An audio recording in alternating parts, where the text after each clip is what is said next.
Hello everyone. This lecture of today is going to be based on describe image, which is a question type of PTE academic speaking. Let's understand how does it work. First of all, what are the skills which are tested here? It is only speaking. Nothing else is tested here. Neither reading, writing or listening. No, it's only speaking. How is it marked? There are three categories of marking: the content, pronunciation, fluency, 5 each, and the total is 15. What is content? If you describe all the elements in the image, their relationships, possible development, conclusion or implications, then you get 5. What is 4? You get 4 if you describe the key elements, their relations, but some parts are missing. See, maybe one part, one aspect is missing. 3. You deal with most of the items, but not everything.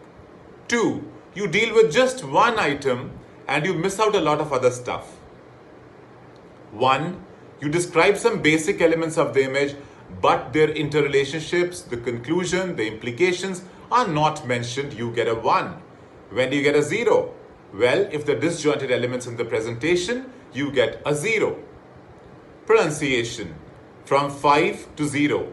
5 is native-like and 0 is non-English. Fluency. 5 is native-like and 0 is disfluent, and the people generally get the scores in between. 4, 3, 2, 1. That's how it's marked. Now the formula. The formula of describe image works like a breeze. Absolutely.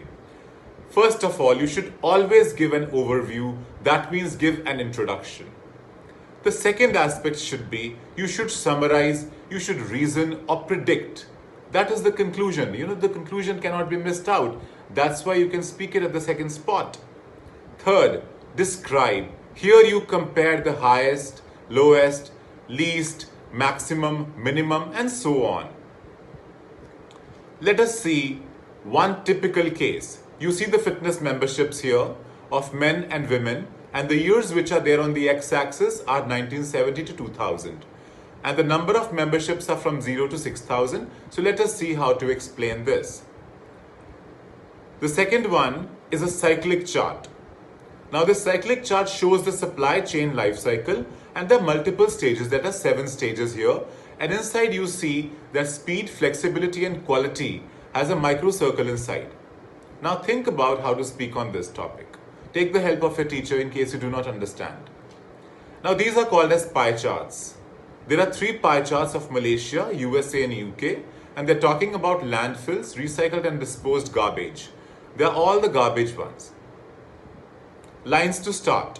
Very useful lines. I will not be speaking them out, but you can pause the video here and you can keep on making notes. Types. Then you talk about the type, the diagram, the table, the figure, illustration, and so on. Then comes the verb. Shows, represents, depicts, illustrates, etc., etc. Description. What are they basically talking about? It's comparison or differences or information or proportion, whatever it is, talk about that. Then comes the synonym of increase. Pause the video here, make notes. These notes are also available in the download section of your login ID.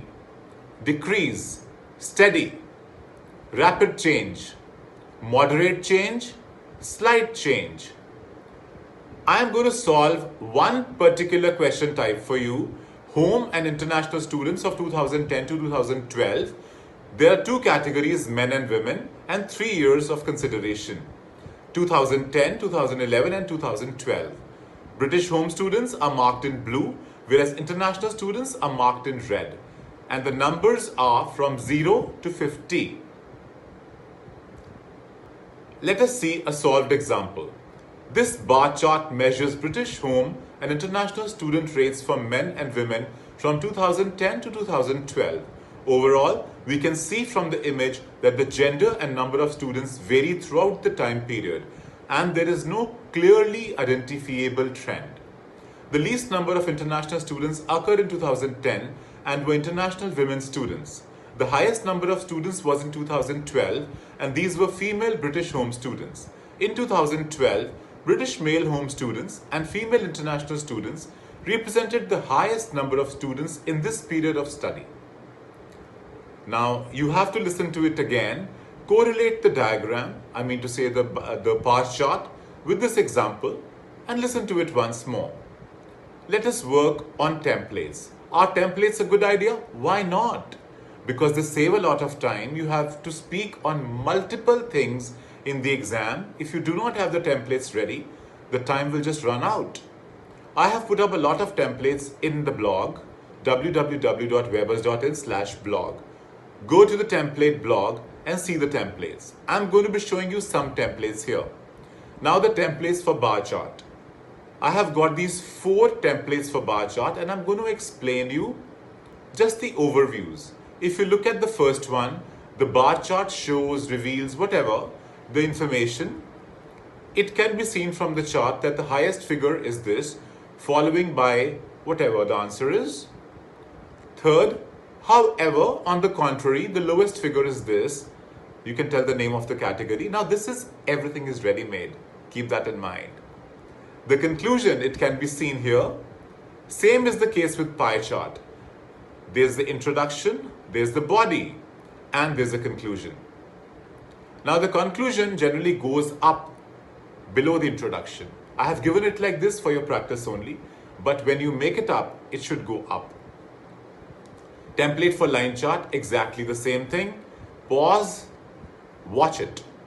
Templates for tables, again the same thing. Pause, watch it. Now the templates for flowcharts, mapped, mixed charts and pictures. I have given a lot of them here. Lot of pre-made sentences are here. Just use them and make your answers look beautiful. So you can pause the video here, understand them. Again, I'm repeating, they are also available in the blog. They are also available in your login ID. With this, we come to the end of this video. Thank you so much. Subscribe to our channel for more videos. Like, share and comment. Thanks a lot.